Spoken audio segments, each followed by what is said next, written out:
Yes, Nurse Crane? How can I help you? I'm so sorry. I know Dr. Swansea wanted you to rest, but we have somewhat of a crisis. A crisis, you say? Our supply of antiseptics is nearly depleted. I was hoping there was another box up here, but... What type of hospital are you running? No antiseptics? You have been away too long, Doctor. With the war and now this epidemic, supplies have been running scarce for months now. I may have a solution. In France, during the war, drugs shortage was a daily problem, and we had to use our wits to overcome the shortages. However do you mean? If combined correctly, certain household chemical products can be used in a pinch instead. Now, where's the hospital storeroom? The storeroom? Fat chance. This is the Pembroke, and space is luxury we don't have. Everything used to be stored in the old morgue. Perhaps I should look there first. Where is this morgue? It's the large building behind the hospital. You'll need to go in the back door because it's been sealed off for sanitary reasons. Take this key. It opens a small back entrance at the end of a narrow street. The abandoned morgue behind the hospital. A small door at the end of a narrow street. On my way then. Thank you, nurse.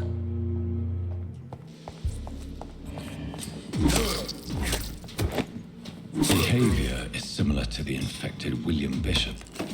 Must be the same strain. This sickness moves faster than influenza.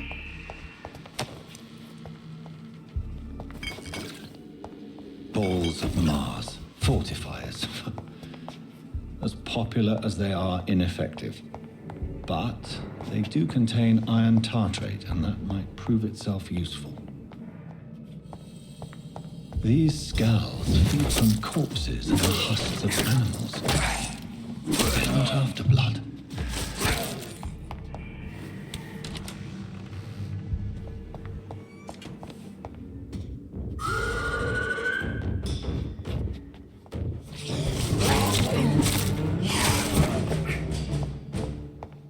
These skulls can be so ferocious. I'm not sure I can defeat them without becoming stronger. To drink blood is so tempting. Good evening, Miss. I'm okay. Do you need any help? I'm afraid I may, sir. I don't mean to be a burden. You are not a burden, sir. Healing you is my responsibility. And you have my gratitude for that. Please, Jonathan, come in. Fascinating, is it not? In the last decade, so many mysteries have been brought to light with our microscopes. The human body, biology's penultimate frontier. The more we explore its boundaries, the less we're able to trace a clear line between life and death. You, my friend, have a foot in both countries. The view must be vertiginous. It's at least as vertiginous as chatting about vampires with you, I would say. This must be all so new to you. This area of town, the hospital, a brand new life. How stimulating it must be. I wish I could share your enthusiasm, Dr. Swansea, but my condition defies scientific categorization. Undead? Unalive? Immortality defies logic. I cannot express my thrill at this serendipitous turn of events. The world's most eminent specialist in blood transfusions, a vampire. One might say a gift from heaven. There is an absurd poetry to my situation. Physician, heal thyself. Forgive me. I've been an admirer of your work for a long time, and now you are so much more than a brilliant physician. And please, call me Edgar. I'm not some doe-eyed student, Edgar. I understand we both have something to gain from this relationship. Very well. I have a task for you, Jonathan. Something that will require all your newfound skills. Please, go on. The Pembroke only survives through the generosity of our benefactors. Unfortunately, our main donor has found herself in a bit of a bind. Now, if you could help her out... A spokesman or politician is what you need. That's not my calling. And until I come to understand what has happened to me, I require discretion. Discretion is in order, Jonathan. Lady Ashbury has recently received rather indelicate correspondence that, if revealed, would jeopardize her position. And you would like me to eradicate this threat? By the stole, of course not. I would just like you to pay her a visit. Her ladyship is certainly near the tents outside, tending the sick. You can't miss her. Look for someone impossibly delicate. Accepted. I'll see what kind of trouble Lady Ashbury is in. The flu took my dear wife, Emily. I take comfort knowing we'll soon be together again. Mr. Rainfield, that's no way to talk. You're in good hands here, and we'll be up again soon enough.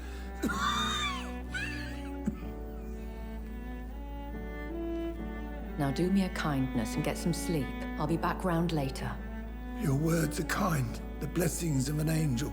You're the sweet, sweet Lady of Mercy.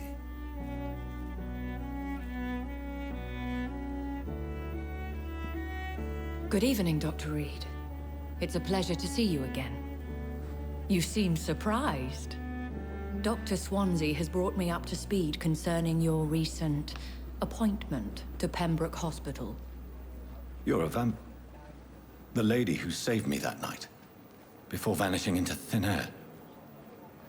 I remember you from the pub with Dr. Swansea. Indeed. Allow me to introduce myself formally this time. My name is Lady Ashbury. I remember you well, in spite of the brevity of our encounter. So it seems our Dr. Swansea does indeed have a fascination for creatures of our constitution. Dr. Swansea is a remarkable man. Dedicated, one might say, obstinate? He spent years compiling our bestiary. I hope you're more disposed to answer my questions now. You must have countless questions, but our rather urgent matter first. Swansea has explained. My cover, if you prefer, has been compromised. Dr. Swansea has commissioned me to be your agent in this matter.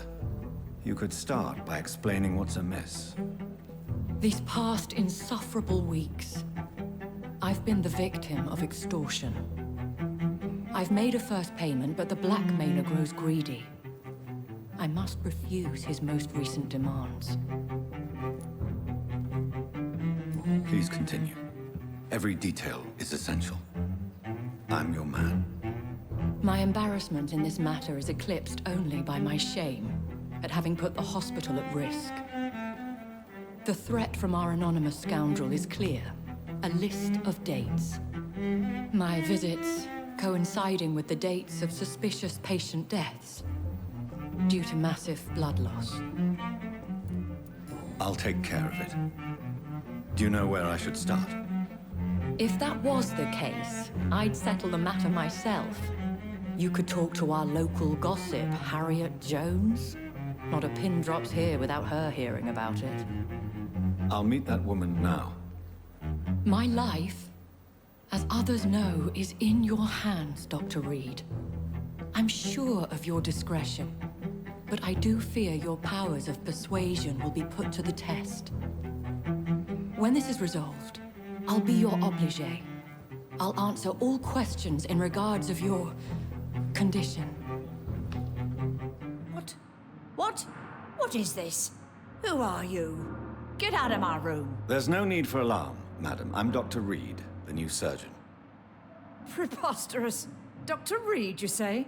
I don't want some bumbling intern. Where's Dr. Swansea? Dr. Swansea is quite busy, and I need you to help me get acclimated. I have many questions. How brave. Threatening an old defenseless woman. You know how long I've been a patient here? You've picked the wrong fight. I'm Harriet Jones. Harriet Jones?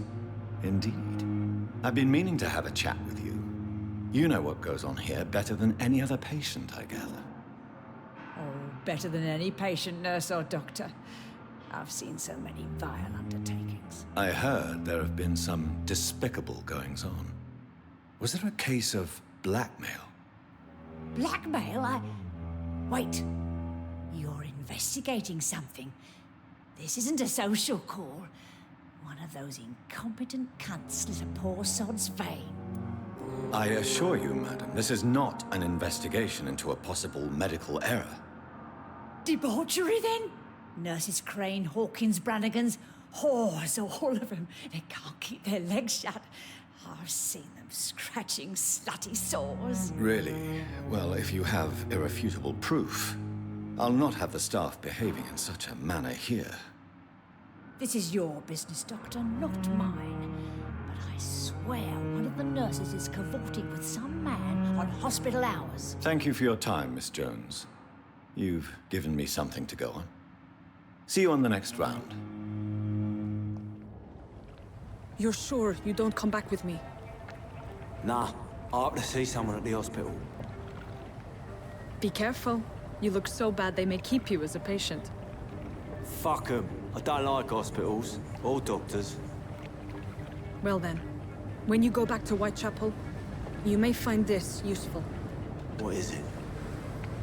A pass for a free medical exam by the best nurse available. Just read it. I don't read well, but thank you, I guess.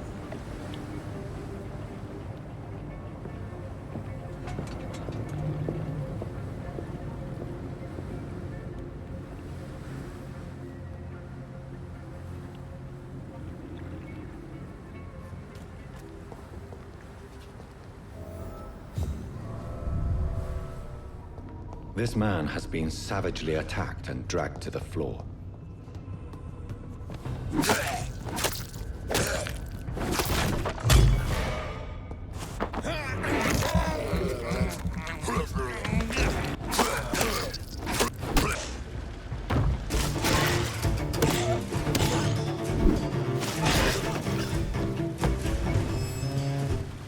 Here's what's left of him. Not a lot to check, but I should anyway. Some voucher for a free checkup in Whitechapel. What is Nurse Crane up to? I really must find her. Whitechapel. This neighborhood is linked somehow to the kind Lady Ashbury's blackmail. First, let's find this Petrescu fellow.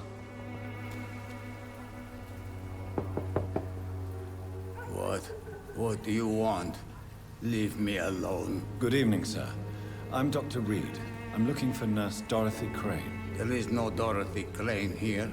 Now goodbye. I'm afraid this medical leaflet says the opposite, sir. Really? Well, I'm afraid I'm going to close this door right now. Go bother someone else, Mr. Doctor. To enter that house, I must discover who this man really is. Maybe I could start by observing what he's up to.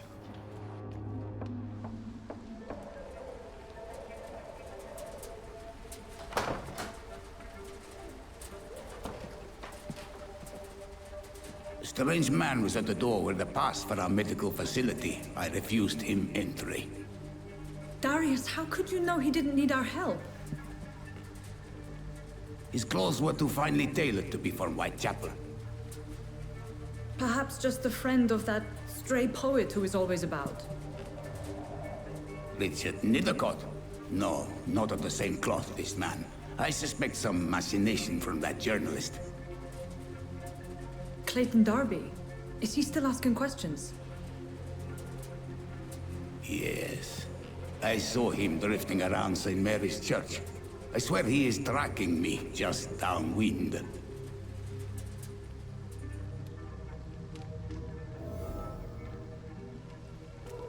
I must talk to that journalist or the poet. They must know about Darius. Nearby the church they just mentioned. Excuse me, sir. Are you familiar with this part of town? Name's Clayton Darby, reporter. Sorry, I'm new to Whitechapel. But perhaps you could help me since you're a journalist. My name is Jonathan Reed. Dr. Reed, the famous surgeon. I'll gladly help if I'm able, sir. I heard you're investigating an underground medical dispensary in Whitechapel. What do you know about it? Not much, I'm afraid. They are wary of strangers, and I'm not really an acquaintance of theirs. Why do you care? I'm a doctor, Mr. Darby. I care about everything involving public health and this epidemic. Are you sure you're not just concerned about the repercussions that a scandal involving a certain Nurse Crane from the Pembroke Hospital would bring? Without a doubt, you are a damn fine journalist, Mr. Darby. What do you know of her accomplice, a man named Darius? I don't know much about the man. He's very cautious, never goes out, doesn't seem to have any friends or family. He never goes out? No. A few days ago, he unexpectedly did. I followed him, but it was just a ruse to keep me away from his house. Really? How do you know? He went to the nearest mailbox, but just before posting his letter, he ripped it up and threw it away. He has no relatives at all? No, except for that strange man, a poet named Richard Nithercott, who sometimes comes by. Darius would never let him in. Where can I find this Mr. Nithercott? He spends most of his time lurking around Whitechapel, talking to himself or declaring verses. These days, you can usually find him behind the church. Good evening, sir. I'm Dr. Reed. I would like to ask you a few questions. Please be my guest. Although I may not be the best informant regarding this part of town, my words speak about that which the eyes cannot see. Really? Are you an artist of some kind? I'm a poet, sir. Richard Nithercott, at your service. May I ask you a few questions about the district? Extraordinary part of town, is it not? I'll be glad to help you, if I can. I'm looking for Dorothy Crane, a nurse who lives in this vicinity. Dorothy Crane. Oh, I love the name. The Crane of Whitechapel. Sounds very mysterious. But, sorry, no, never heard of her. What can you tell me about an old man called Darius? Darius Petrescu? Yes, I know him. At first, I thought he was only a small publisher. I invited him to publish my work, but his reaction was pretty clear. Not interested in your talent? Darius is an old political activist who takes delight in printing tracts and lampoons. Those communist activities only require mediocre writing skills. The content of Darius' letter to his children could give me more leverage to enter. Darius is a bit less of a mystery now. It should not be that difficult to incite him to let me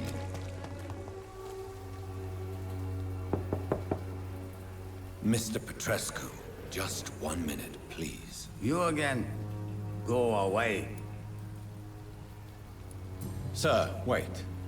Stop this nonsense. I know Nurse Crane is here. Shall we speak man to man, you and I? All right. Speak up. Don't you see we're on the same side? We fight to help the poor, sick, and abandoned. I'm nothing like you, Mr. Doctor. Yes, you are. You too believe in providing medical care without charge. You know what we have to sacrifice to make the world a better place. I have to admit your words have conviction. All right, I'll let you see Dorothea. Don't make me regret this, though. Razvan, control yourself. Calm. Calm. I'm thirsty! I need help. What do we have here, nurse? Patient Razvan Vasily. High fever running on 3 days. Complaints of dizziness, muscle aches, and head pain. Diagnosed with influenza. Treatment? Aspirin and salicin for the fever and discomfort. Liquids for dehydration, but he's having trouble keeping even water down. Aspirin and salicin, you say? Why not some warm milk and a kiss on the cheek? Where are the quinine salts? Tried buying, borrowing, even stealing. There's none to be found, Doctor. He's not convulsing, he's choking. He's not getting any air. Scalpel! Hand me that scalpel! What can I do, Doctor?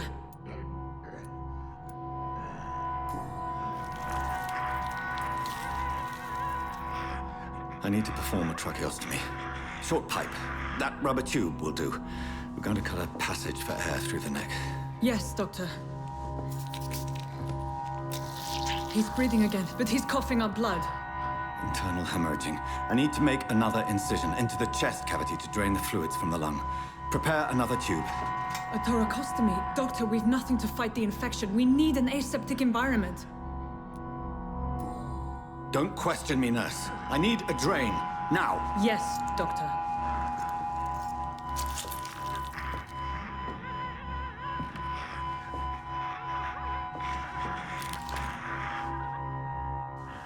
He's still bleeding, Doctor. I'm losing his pulse. The drain must have punctured the intercostal artery.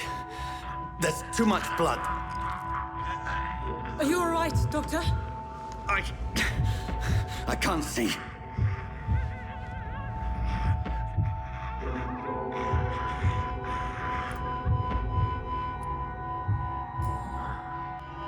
I must first suture the artery. Find the wound. The source of the blood. Needle and thread, Doctor. Good. The stitches are holding. How's he doing? We're losing him. We've lost his pulse. He's dying, Doctor!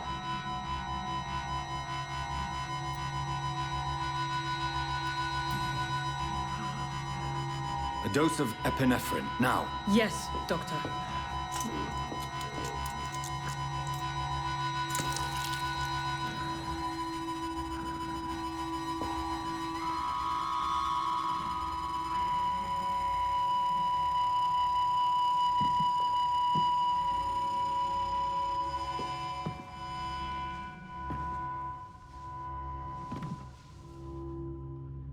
We've lost the pulse.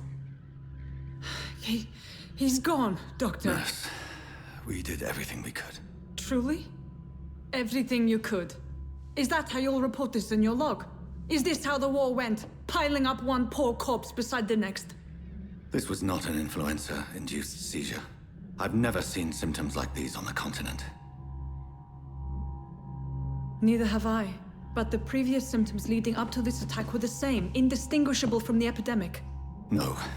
There was something more vile in these reactions. Something primitive. There have been numerous reports of mental breakdowns caused by the fever that accompanies the flu itself, Doctor. Yes, but... I'd best take some samples of the blood for analysis.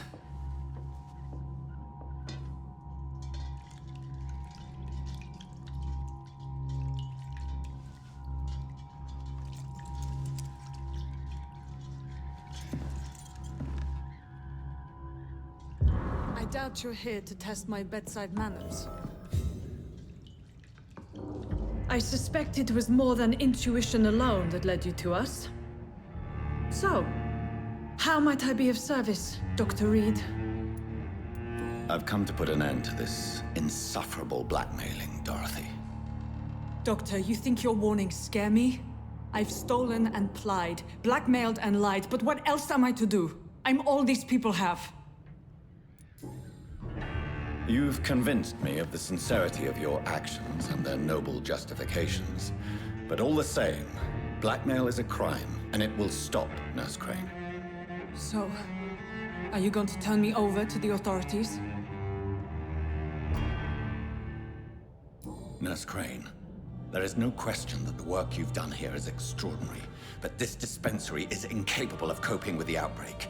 It's only a question of days before the situation at hand will overwhelm us. I cannot allow it. It's my duty to put an end to this immediately.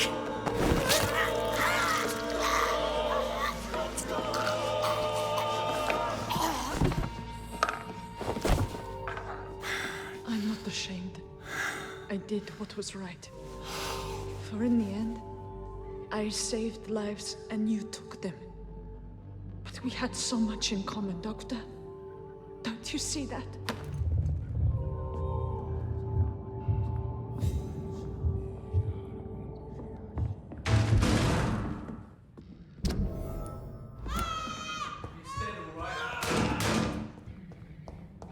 Best turn around if I... Get him with me!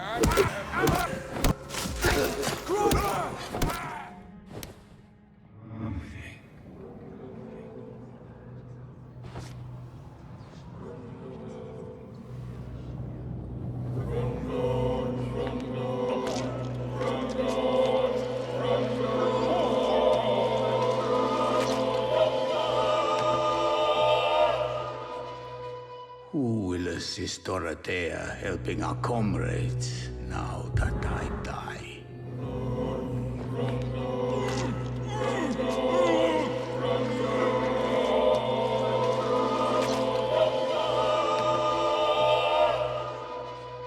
Death is so cold. I hoped it would be more meaningful.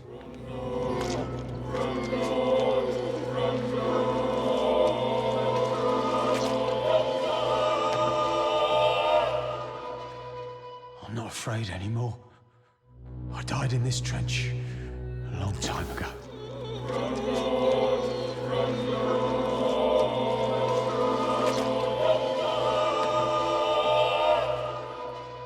No, not now. Not me, please. I'll be good. Human blood. Whoever left these marks did so deliberately. Kill it, boy! Burn it, boy!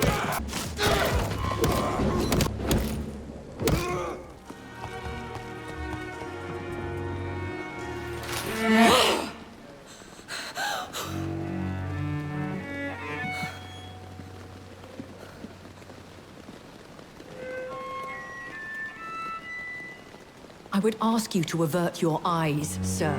Or did you not know it was rude to stare? I knew it. Speak up, Dr. Reed. I like a man who speaks his mind. Hiding your true appetites behind a facade of compassion. Bravo. Very clever indeed. Spare me your sarcasm, Jonathan. You are but newly born in this world. No need to apologize, my lady. I know exactly what you endure. The situation is somewhat awkward nonetheless. I have not been observed sustaining myself for many decades. I have to say I'm a trifle embarrassed. Anyway, I have concluded my inquiries concerning your blackmailer. I see. Please excuse my agitated state. Under normal circumstances, I wouldn't let anyone see me in this condition. The case is closed, permanently. You will not be bothered anymore by the woman. And who was this woman? If you must know, she worked under my employ as Nurse Crane. But I'll wager that's not what will be written on her gravestone. You killed her? Is that what you consider discretion and diplomacy, Dr. Reed? I did what I thought was best, and acted accordingly. You will learn that trust is a rare and precious commodity in the Immortals world, my young doctor. And your actions have not induced me to offer you my support. I've been hearing a voice talking in my head. Is this some kind of insanity? It feels like the voice of the vampire that created me. Hush. Tell no one this. It would be unwise to talk of such things amongst British immortals. Speak no more of your maker. How could this cause offense? Only the powerful immortals can mentally call to their progeny. No vampire or hunter will sleep easy, knowing that an unidentified elder is stalking the streets of London. Are there many vampires here in London? Immortals are of a rare breed, and we often tend to hide. But you may occasionally meet some of us at night. Do you know any of them? Have you an idea of the identity of the vampire who attacked me? You mean your maker? No, Jonathan, I have no clue. But I fear he or she is as careless as cruel. To let you discover your new condition by yourself. What do you mean? Every now and then, you may discover an immortal in the deep of the night. But we are a rare and reclusive breed. Our progeny is almost never accidental. Well, for now, my lady. I must quickly analyze the blood I took from Nurse Crane's patient. Razvan Vasily was infected by Spanish flu, but also has the highly unstable blood of the Scowls. Is the London vampire epidemic transmitted through the flu? I should talk to Dr. Swansea about it. Evening, Edgar. Could I get your professional opinion?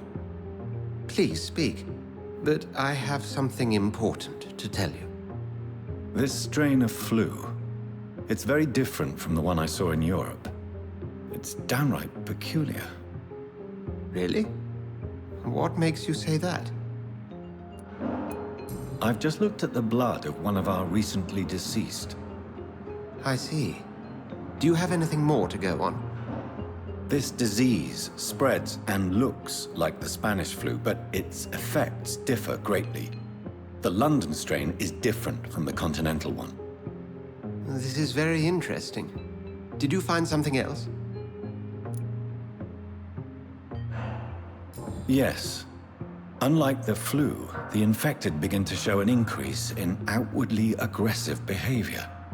More than simple agitation. Once docile people become violent. You mean like rabies? Is there a chance we could create a vaccine, Jonathan, like Pasteur? By the stove, that would be smashing. There's a lot we're not seeing here, but it is spreading, and quickly.